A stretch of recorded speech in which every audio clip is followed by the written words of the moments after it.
महाभारत में दो चरित्र हैं ऐसे जिनको बहुत कम गाया जाता है, लेकिन उनके चरित्र से बहुत सीखने को मिलता है। पहला कर्ण, दूसरा एकलव्य। सुनना चाहेंगे? मैंने आपको कहा था कई लोग विपत्तियों में घिरकर, मुसीबतों में घिरकर नास्तिक बन जाते हैं। कई लोग ऐसे बन जाते हैं कि धर्म ही परिवर्तन कर लेते हैं। ध्यान देने योग्य बात है। जो लोग कहते हैं कि मैं नास्तिक होता जा रहा हूं, क्यों? कि भगवान हमारी मदद ही नहीं करता। भगवान है कहां? है तो उसे हमारा दुख नहीं दिखता। तो आज मैं उसी प्रसंग को आपको बताना चाहता हूं। जब पता चला कि कर्ण, महाभारत का युद्ध होगा, तो महाभारत का युद्ध जब निश्चित होगा तो भगवान श्री कृष्ण ने सोचा एक योद्धा कौरवों की तरफ ऐसा है जिसे अगर पांडवों की तरफ ले लिया जाए तो पांडवों की विजय आज ही सुनिश्चित हो जाएगी। आज ही वो योद्धा आ जाए तो। और उस योद्धा का नाम था कर्ण। किसी और पर न ये जिम्मेदारी छोड़कर भगवान श्री कृष्ण कर्ण को समझाने के लिए स्वयं गए। और भगवान ये भी नहीं चाहते थे कि छोटे भाई के द्वारा, क्योंकि भगवान तो जानते ही थे किसका पुत्र है, इसलिए भगवान ये नहीं चाहते थे कि छोटे भाई के हाथ से ऐसा योद्धा मारा जाए। उससे बचने के लिए भी भगवान श्री कृष्ण कर्ण के पास में गए और कर्ण से कहा, कर्ण बहुत आदर करता था भगवान का, बहुत आदर करता था श्री कृष्ण का। तो कर्ण ने भगवान श्याम सुंदर को देखा, प्रणाम किया, आदर किया और कहा, हे माधव, बताओ मैं आपकी क्या सेवा कर सकता हूं। भगवान श्याम सुंदर ने कहा, कर्ण, ये बात सुनिश्चित हो चुकी है कि युद्ध होगा, और मैं ये नहीं चाहता हूं कि तुम युद्ध अधर्म की पक्ष की ओर से करो। ये जगत जानता है कि दुर्योधन अधर्म के साथ युद्ध कर रहा है और पांडव धर्म के साथ युद्ध कर रहे हैं। पांडवों के साथ धर्म है, कौरवों के साथ अधर्म है। तुम जैसे महान योद्धा को अधर्म का साथ नहीं देना चाहिए। तुम जैसे योद्धा को, महारथी को धर्म का साथ देना चाहिए। कर्ण ने कहा, माधव, आप मेरे यहां पधारे, आपका स्वागत है, परंतु एक बात बताइए, मुझे इस समाज ने दिया क्या है? जिस दुर्योधन को आप कह रहे हैं वो अधर्मी है, सच कहूं तो आज मेरे पास जो भी कुछ है वो दुर्योधन का ही दिया हुआ है। ये जो मान है, ये सम्मान है, ये जो राज्य है, मुझे सिर्फ दुर्योधन ने दिया है। कृष्ण, मैं जानता हूं मैं राधेय नहीं हूं, लोग मुझे राधेय कहते हैं, पर मैं ये जानता हूं कि मेरा जन्म भी किसी क्षत्राणी के गर्भ से हुआ है। ये कर्ण की वेदना, ये कर्ण का दुख।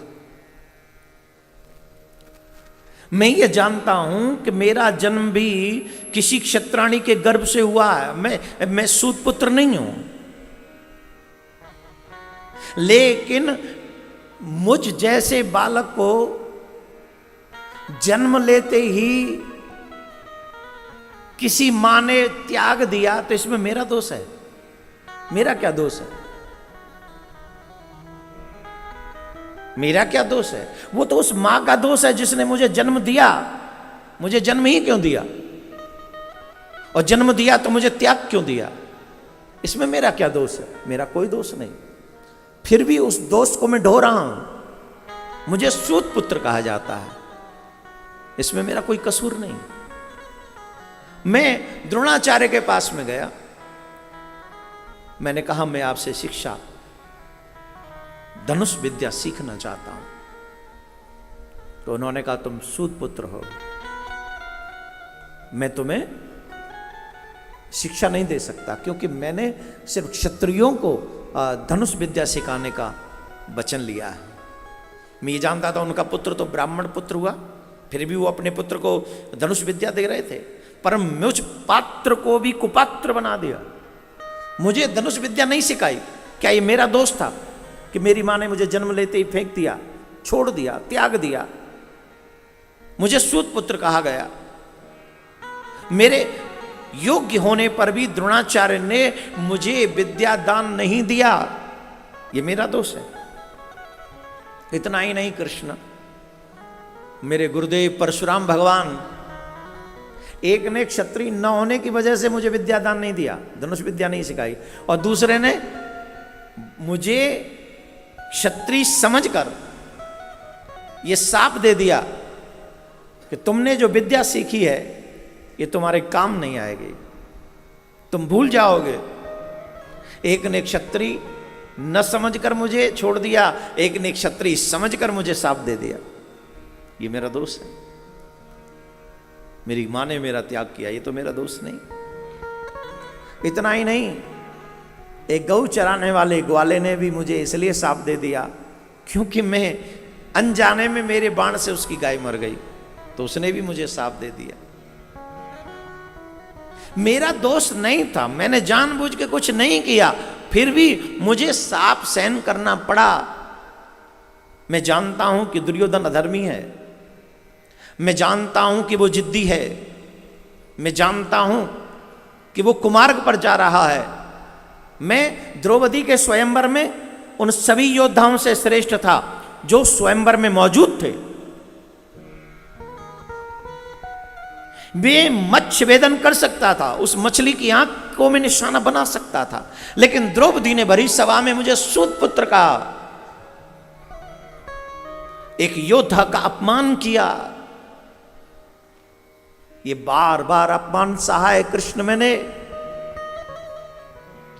आज जो भी मेरे पास है ना, वो दुर्योधन का दिया हुआ है, और मेरा धर्म कहता है जिसने तुम्हारा मान रखा है उसको विपत्ति काल में अकेला छोड़कर कभी नहीं जाना चाहिए। मैं अपने दुर्योधन के साथ खड़ा हूं माधव, वो मेरा मित्र है, मेरे पास जो कुछ है वो उसी का दिया हुआ है। कृष्ण मुस्कुराए, सुनते रहे, बीच में नहीं बोले, डिस्टर्ब नहीं किया, सिर्फ सुनते रहे, सुनते गए, सुनते गए। श्री कृष्ण ने कहा हो गया? बोले जी। बोले सुनो, इतनी सी विपत्तियों में तुम अधर्म का साथ देने के लिए तैयार हो गए?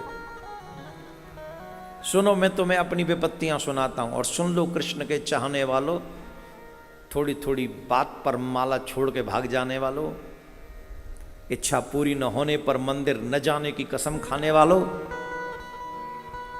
सुन लो ध्यान से। श्री कृष्ण बोले कर्ण, तुमने तो ये सब जन्म के बाद सहा, जरा मेरे जीवन की भी कहानी सुनो। मेरे जीवन में तो विपत्तियां मेरे जन्म से पहले ही बाहर खड़ी थी। मेरा जन्म भी नहीं हुआ था, उससे पहले मेरी मौत मेरी प्रतीक्षा कर रही थी। मेरी मौत मेरी प्रतीक्षा कर रही थी मेरे जन्म से पहले। मेरे जन्म से पहले मेरे जितने भी भाई हुए उन सबको मार दिया गया था, किसी और के हाथों से नहीं, मेरे मामा के हाथों से मार दिया गया था मेरे जन्म से पहले। क्या कहोगे कर्ण उस बात को? जिस दिन मेरा जन्म हुआ उसी रात को मुझे जन्म देने वाली मां अपने पिता का त्याग करना पड़ा था। उसी दिन त्याग करना पड़ा मुझे, जिस दिन मेरा जन्म हुआ। थोड़ा सा बड़ा हुआ, मुझे विष पिलाने के लिए पूतना पहुंच गई। आग में जलाने की कोशिश की गई मुझे, आग में जलाने की कोशिश, बार बार अनेकों राक्षसों के द्वारा मुझे मरवाने की कोशिश की गई। तुम्हारा बचपन तो शस्त्र विद्या में सीखा, तुम्हारा बचपन शस्त्र विद्या सीखते हुए निकला, लेकिन मेरा पूरा बचपन गौएं चराते हुए बीता। तुम्हें प्राप्त हुई शस्त्र विद्या, मेरी तो गुरुकुलम की विद्या ही 16 वर्ष की अवस्था में प्रारंभ हुई है।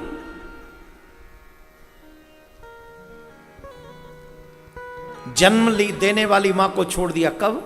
जन्म लेते ही। और फिर 11 वर्ष बाद उस मां को भी छोड़ना पड़ा जिस मां ने मुझे पाल पोस के इतना बड़ा किया। अपनी प्यारी गोपियों को छोड़ के आना पड़ा, अपने प्यारे ग्वाल बालों को छोड़ के आना पड़ा, अपने मैया बाबा को छोड़ के आना पड़ा। इतना ही नहीं है, मथुरा आने पर भी जरासंध ने एक बार नहीं 17 बार मेरे ऊपर चढ़ाई की। अपने लोगों की रक्षा करने के लिए मुझे अपना शहर छोड़ के जाना पड़ा, अपना नगर छोड़ के जाना पड़ा। और द्वारका में भी रहते हुए अनेकों कष्ट सहे, बार बार लड़ाइयां लड़नी पड़ी। बावजूद इसके, इतनी विपत्तियों के, कृष्ण कभी अधर्म के मार्ग पर नहीं गया, उसी मार्ग पर डटा रहा। जानते हो क्यों? कितनी भी कठिन परिस्थितियां क्यों ना हो, कोई भी कठिन परिस्थिति तुम्हें अधर्म के मार्ग पर जाने के लिए परमिशन नहीं देती, आज्ञा नहीं देती है, कदापि नहीं देती। अगर मार्ग में सिर्फ कांटे ही कांटे हों, माना मार्ग में कांटे ही कांटे हैं, लेकिन मार्ग छोड़ के भागने से तो बढ़िया है अपना हर एक कदम सोच समझ के रखो कि तुम्हें अगला कदम कहां सुरक्षा प्रदान कर सकता है। एक एक कदम स्टेप बाय स्टेप रखो।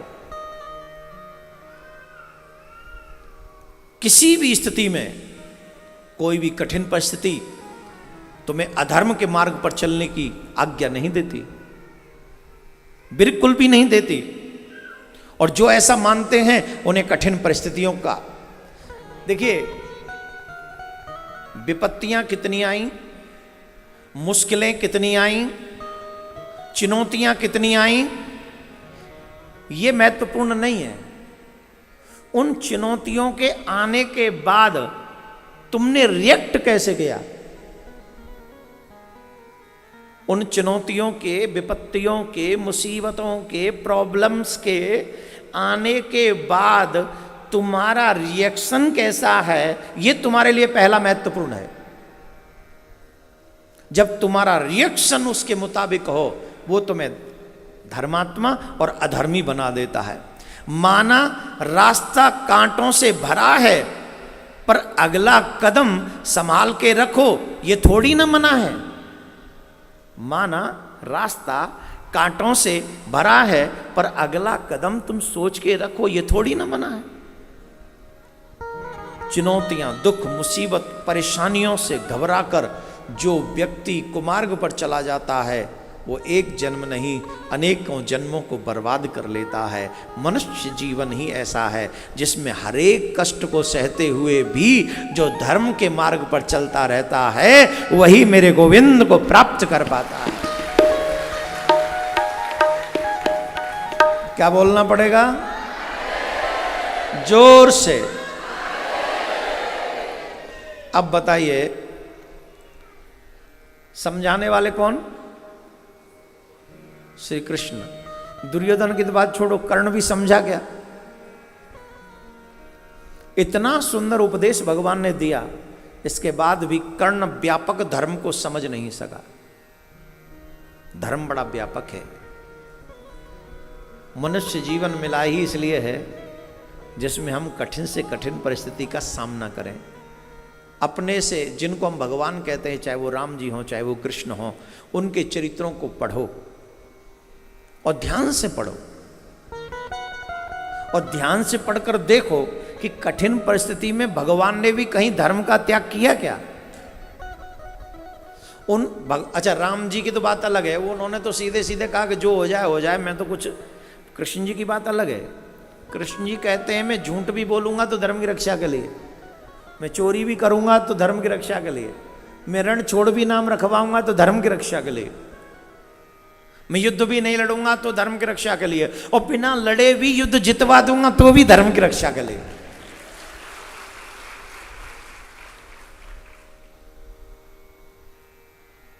यदा यदा हि धर्मस्य ग्लानिर्भवति भारतः अभ्युत्थानम् अधर्मस्य तदात्मानं सृजाम्यहम् परित्राणाय साधूनां विनाशाय च दुष्कृतां धर्म संस्थापनार्थाय संभवामि युगे। युग युगांतर तक मैं आता हूं, किस लिए? सिर्फ धर्म की रक्षा के लिए।